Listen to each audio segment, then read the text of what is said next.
Minash-Shaytanir-Rajim. Bismillahir-Rahmanir-Rahim. Welcome to the online classes of English grammar, and today we are going to continue with the lecture number 13 of our popular series of tenses. उम्मीद है आपको समझ में आ रहा होगा और मज़ा आ रहा होगा। और 13वां लेक्चर है। If you are not reminding this तो तेरा मेरा कोई रिश्ता भी नहीं रहेगा अगर 13वें लेक्चर में भी आप ये बात करेंगे। So let consider subscribers. पहली बात तो ये है ना, हमेशा की तरह बोलना तो ये ज़रूरी है ना भाई। अच्छा, secondly what we need to do we need to go with the brand new tense which we call the future indefinite tense. We have covered all the tenses of a past as well as the present, but right now we are interested with the future tense. So let's start the discussing about the future tense. Let's start. Hello viewers, if you like our online lectures, so keep subscribe, like and shares our both channels, the NCPSS and the Professor MM Manzoor Official. Okay, so let's continue with the lecture. कहाँ तक पहुँच गए थे हम लोग? ये अच्छा, अब यहाँ पे फ्यूचर की बात हो रही है ना, तो पहले फ्यूचर को जो है थोड़ा सा गो थ्रू कर लेते हैं। यहाँ पे अगर आप नोटिस करें फ्यूचर के अंदर, ठीक है, तो फ्यूचर के लिए आपने देखना है, पहले फ्यूचर की पहचान देख लीजिए। गा, गी और गे आएगा हमारे पास नज़र, अगर आपको आ रहा है तो बिल्कुल पता चल रहा होगा। और फ्यूचर के साथ यानी आखिर में जो जुमले का होगा गा, गी और गे आएगा, और इनडेफिनेट में ता, ती, ते आएगा। ठीक है, तो इस तरीके से जो है हमारे पास बन जाएगा करता होगा, या इस तरह से कोई बात होगी, तुम अपने बड़ों की इज्जत करोगे, करोगे। ठीक है, तो ताती ते एसेंशियल नहीं भी है तो आपके साथ जुमले के खाली गा, गी, गे, चुका के साथ होगा तो परफेक्ट हो जाएगा। और इसी तरीके से रहा होगा के साथ होगा तो रहा, रही, रहे के साथ तो कॉन्टीन्यूस हो जाएगा। तो असल में गा, गी, गे को बचन हम कल लाहौर जाएंगे। इसी तरीके से आगे हम लोग बात कर सकते हैं, हम कल मैच खेलेंगे, वो हमेशा सच बोलेगा, एक्सेट्रा एक्सेट्रा। ठीक है, तो ये हमारे पास इसकी पहचान है, आइडेंटिफिकेशन है। Once we identify the tense के the tense belong to the future, तो we need to apply the formula. What will be the formula, उसको देखने के लिए again first, second, third person जो है हमें जहन में रखना है। यहाँ पर इस स्लाइड को दिखाने का मकसद ये है कि आई और वी यानी कि फर्स्ट पर्सन होंगे तो शैल का इस्तेमाल होगा इधर हमारे पास, वरना तो विल का इस्तेमाल होगा। इफ़ द, दोबारा रिपीट कर रहा हूँ, if the first person is being used we are going to use the shall as a helping verb, otherwise for rest of the subjects we are going to use the will. यहाँ तक ये बात याद रखेंगे, अभी समझ में आ जाएगी क्या बात कह रहा हूँ सिंपल इसके अंदर। तो यहाँ पे आप देखें तो आपके पास फार्मूला मौजूद है, और फार्मूले में क्या कह रहा है वो आपसे, सब्जेक्ट है आपके पास, और उस सब्जेक्ट के साथ क्या क्या चीज़ें मौजूद हैं, विल आएगा, मैंने बताया था विल के साथ शैल भी आएगा। यूजुअली आजकल की प्रैक्टिस में लोग विल यूज़ कर रहे हैं, it's okay, but you should understand the basics. तो बेसिक्स में आई और वी के साथ शैल है, अदरवाइज विल इस्तेमाल हो रहा है, वर्ब की फर्स्ट फॉर्म इस्तेमाल करेंगे, and then it is connected with the other words या object if you are making the affirmative sentence. ठीक है, since will is a helping verb, चूँकि विल क्या है हमारे पास हेल्पिंग वर्ब है, और यहाँ पे हमारे वर्ब, तो जब भी हम नॉट लगाते हैं नेगेटिव सेंटेंस में, तो अगर एक हेल्पिंग वर्ब और एक वर्ब है तो उनके दरमियान लगता है। तो यहाँ पे देखें विल और इसके दरमियान ये नॉट का इजाफा हुआ है वर्ब की फर्स्ट फॉर्म के साथ, बाकी तमाम चीज़ें वही हैं, और ये क्या बन जाएगा हमारे पास, नेगेटिव बन जाएगा। Similarly if you wanted to make a question interrogative sentence, तो इंटेरोगेटिव सेंटेंस के लिए आपके पास क्या क्या चीज़ें होना ज़रूरी हैं वो आप देख लें। आपको पता है कि हेल्पिंग वर्ब हमेशा कहाँ आ जाएगा, ये मैंने फर्स्ट लेक्चर से कह रहा हूँ कि हेल्पिंग वर्ब हमेशा पहले आ जाएगा, उसके बाद हेल्पिंग वर्ब विल या शैल होगा, सब्जेक्ट आ जाएगा, वर्ब की फर्स्ट फॉर्म आ जाएगी और ऑब्जेक्ट आ जाएगा, प्लस इसके साथ यहाँ पर आपके पास क्वेश्चन मार्क भी लगना चाहिए। ठीक है, तो क्वेश्चन मार्क लग जाएगा, and then your sentence will be completed for the interrogative of a future simple tense. ठीक है, यहाँ पे समझ में आ रही है बात, ये मैं आऊँगा, I will come, I will not come, will I come. ठीक है, यू विल कम, यहाँ देखिए यहाँ पे जुमला क्या है, यू विल कम, सही है, ये आपके पास है, वेलकम नहीं बोल रहा मैं, वेलकम बोल रहा हूँ। ठीक है, तो इसके साथ आप क्या करेंगे, आप यू विल नॉट कम, देखें ये बन रहा है यू विल नॉट, और इसके साथ ये कम। इसी तरीके से विल यू कम, क्योंकि क्वेश्चन बनाना है आपने, तो क्वेश्चन बनाने के लिए आपने विल को पहले लेकर आ गए, विल यू कम इन, कम इन तो नहीं आना चाहिए क्योंकि कम तक बात थी, लिहाजा ये इन नहीं होना चाहिए, that should be a typo error. तो टाइपो एरर को तो आप इग्नोर करें, उसके आगे की बात आपको समझ में आएगी। ठीक हो गई बात ये। So let's go for the practice session. हम स्क्रीन ब्लैंक करते हैं ताकि नज़र आए। Hello viewers, if you like our online lectures, so keep subscribe, like and shares our both channels, the NCPSS and the Professor MM Manzoor Official. चलें जी, let's go to the screen. Screen के ऊपर चलते हैं और देखते हैं कि हम कुछ प्रैक्टिस कर सकते हैं कि नहीं कर सकते। इस बार ब्लैक स्क्रीन ले लेते हैं पहले, और उसके बाद क्या काम करें, ये आपका टेंसेस ले लिए। अब यहाँ पे शुरू करते हैं। हम उर्दू में कोई जुमला सोच लेते हैं। क्या जुमला सोचें? तुम अपने बड़ों की इज्जत करोगे। हाँ, तो तुम के लिए क्या होता है भाई? यू, है ना। और क्योंकि करोगे आ रहा है तो विल तो आएगा ही आएगा, यू के साथ विल आना है। You will respect, first form आएगी तो you will respect your elders.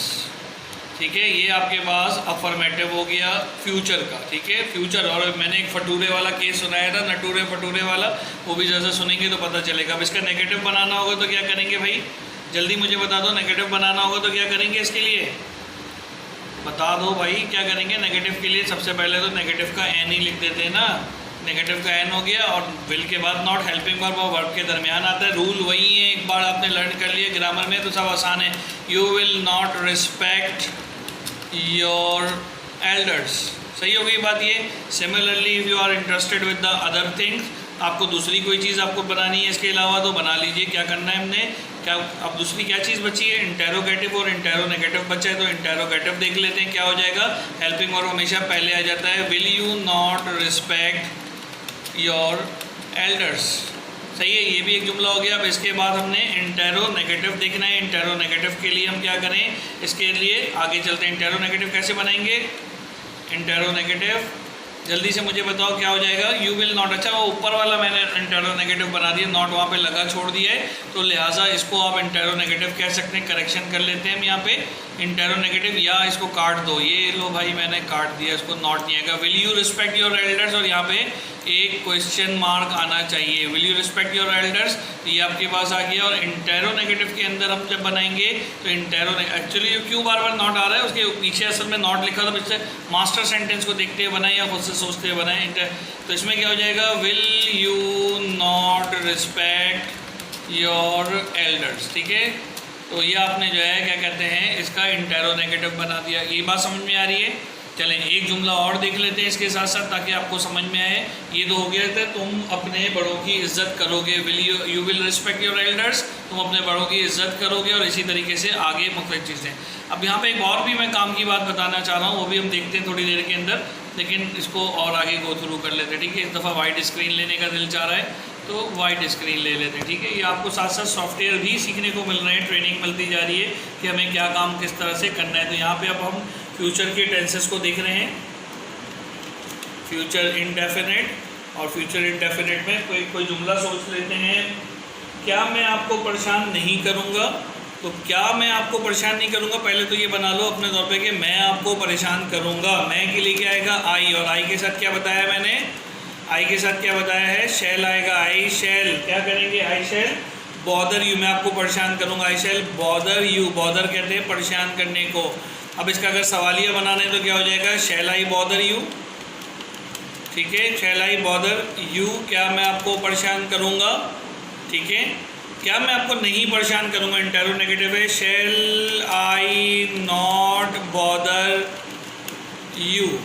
ठीक है, ये हो गया। और नेगेटिव क्या बनेगा? आई शैल नॉट बॉदर यू। ठीक है, मैं आपको परेशान नहीं करूँगा। ये आपका फ्यूचर इंडेफिनिट के कुछ जुमले मैंने आपके सामने बनाए, तो यहाँ पे आपके पास काम है। क्या बर्फ़ जल्दी पिघल जाएगी? Will the snow melt early या सून, ये आपके पास हो सकता है।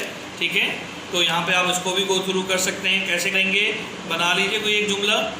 जी कैसे बनेगा भाई? जल्दी से मुझे बता दो कैसे बनेगा, जल्दी से बताओ। जल्दी कैसे बताते हो तुम लोग? जल्दी भी तो नहीं है ना तुम लोगों के अंदर। तो भाई क्या करोगे?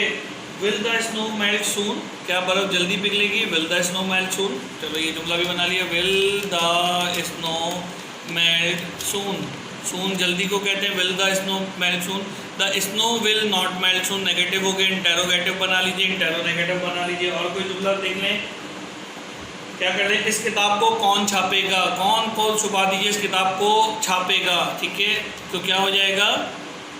इस किताब को छापना है या छापना होगा, इस किताब को कौन छापेगा? तो who will print this book, क्या हो जाएगा? हमारे पास हु तो आता ही आता है, और हेल्पिंग वर्ब हमारे साथ जुड़ा हुआ होता है। बिल्कुल तरतीब से समझिएगा। हु विल, उसके बाद सब्जेक्ट मौजूद नहीं था तो प्रिंट आ जाएगा। वर्ब की फर्स्ट फॉर्म आ गई, who will print this book. अच्छा, अब यहाँ पे एक और चीज़ जो नोट करने की है वो ये कि इस जगह के ऊपर व्हाट आई एम टॉकिंग कि इस जगह के ऊपर जो ये जगह है हमारे पास, ये जहाँ से मैंने ये एरो गुजार दिया, यहाँ पे आना था सब्जेक्ट। क्या आना था? सब्जेक्ट। लेकिन चूंकि इसमें सब्जेक्ट नहीं है तो बाकी तमाम चीज़ें वही हैं। यहाँ पे क्या आना था हमारे पास? सब्जेक्ट आना था। लिख भी देते हैं, सब्जेक्ट आना था, ये सब्जेक्ट की जगह है। लेकिन सब्जेक्ट चूंकि सवाल में प्रेजेंट ही नहीं था तो हु विल आगे सब्जेक्ट फिर वर्ब की फर्स्ट फॉर्म आती है, यही फॉर्मूला था ना हमारे पास। लेकिन सब्जेक्ट यहाँ पे था ही नहीं कोई, तो हमने यहाँ पर सब्जेक्ट की कोई भी मामलात को गो थ्रू नहीं किया। मैं समझा पाया अपनी बात? चले जी, ये तो आपको समझ में आ गया फ्यूचर सिंपल टेंस का। इसमें लेकिन एक बात आपके लिए और लेकर आए हैं, वो आपको पता होनी चाहिए। वो बात क्या है? ये देखो, एक स्लाइड और आ गई आपके सामने फ्यूचर की। ये काम की बात है, मैं ज़रा सा इसको हाईलाइट कर दूँ।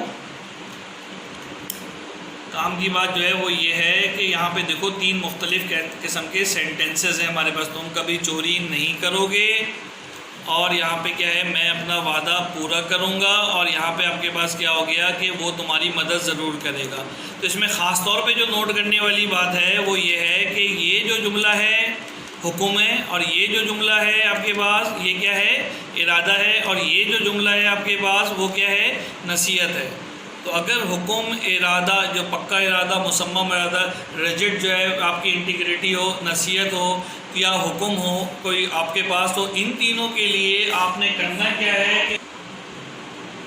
ठीक है, तो यहाँ पर हमारे पास जो है ये नसीहत है, ये पुख्ता इरादा है, और ये हुक्म है। तो जब हुक्म या कोई इरादा पक्का वाला हो, जब नसीहत हो, तो करना क्या है?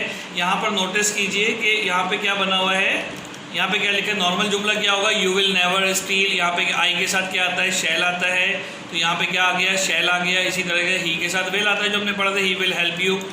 लेकिन जब इरादे का जिक्र हो, हुक्म का जिक्र हो या नसीहत का जिक्र हो, तो आपने क्या करना है वो ज़रा सा समझ लीजिए कि इसकी जगह पे इसको इधर एरो कर देते हैं और इसको इधर एरो कर देते हैं, एक्सक्यूज़ मी। तो इनकी जगह के ऊपर आपने क्या लेकर आना है? विल की जगह शैल इस्तेमाल हो जाएगा, और शैल की जगह पे क्या हो जाएगा? इस्तेमाल विल हो जाएगा। ठीक है, दोबारा से देख लें कि इधर ही विल हेल्प यू लिखा हुआ है तो क्या हो जाएगा? ही विल शैल। अगर हुक्मिया जुमला है या कोई सा भी जुमला है, सिर्फ आपने करना क्या है? विल को शैल से और शैल को विल से चेंज कर देना है। ठीक है, तो विल को शैल से और शैल को विल से आपने जो है रिप्लेस कर देना है। जैसे तुम कभी चोरी नहीं करोगे, यू शैल नेवर स्टील, क्योंकि एक नसीहत की जा रही है तो विल को रिप्लेस करके शैल से कर दिया। ये प्रेजेंट इंडेफिनिट फ्यूचर इंडेफिनिट की खासियत है, उसको यहाँ पे करना है। जैसे आई शैल, आई के साथ शैल या विल आता है, आपको पता है क्या आता है? वी और आई के साथ शैल आता है। लेकिन चूंकि यहाँ पे इरादा है तो आई शैल की जगह I will fulfil my promise. ठीक है, ये बहुत बारीकी वाली बात बता रहा हूँ। रूटीन में मैंने आपको बताया आजकल तो लोग सब में विल इस्तेमाल करते हैं, that will be suppose to be correct one. लेकिन बहरहाल चूँकि ग्रामर सीख रहे हैं तो बेसिक्स हमें पता होनी चाहिए, तो we have to understand this. तो ही विल हेल्प यू, यहाँ पे क्या हो जाएगा? हमारे पास तुम्हारी मदद ज़रूर करेगा, एक हुक्म है कि जी वो करेगा, don't worry about this one. तो ही शैल हेल्प यू, तो यहाँ पर ऐसे कंडीशनल सेंटेंसेस के साथ हम ये चीज़ें कर सकते हैं। ठीक है, it's a time for your homework.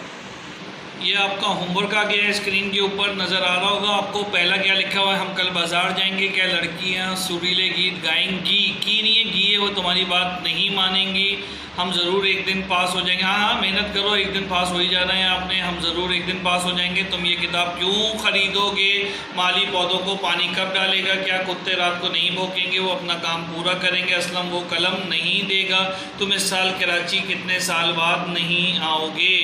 ठीक है, ये आपके सामने आपका होमवर्क था, और इस तरीके से हमारा ये आज का लेक्चर ख़त्म होता है। काम की बात यहाँ पर ये हुक्मिया और उनके बारे में आपने ज़रूर देखना है ताकि आपका सिलसिला लगा रहे। और ये आपके फार्मूले थे, दोनों चीज़ें आपके सामने आ रही हैं। बट फॉर मी, अगर आप मुझसे हर लेक्चर में पूछें कौन सी स्लाइड सबसे ज़्यादा इंपॉर्टेंट है, तो हर लेक्चर की जो लास्ट स्लाइड रोक के रखता हूँ वो सबसे ज़्यादा इंपॉर्टेंट होती है।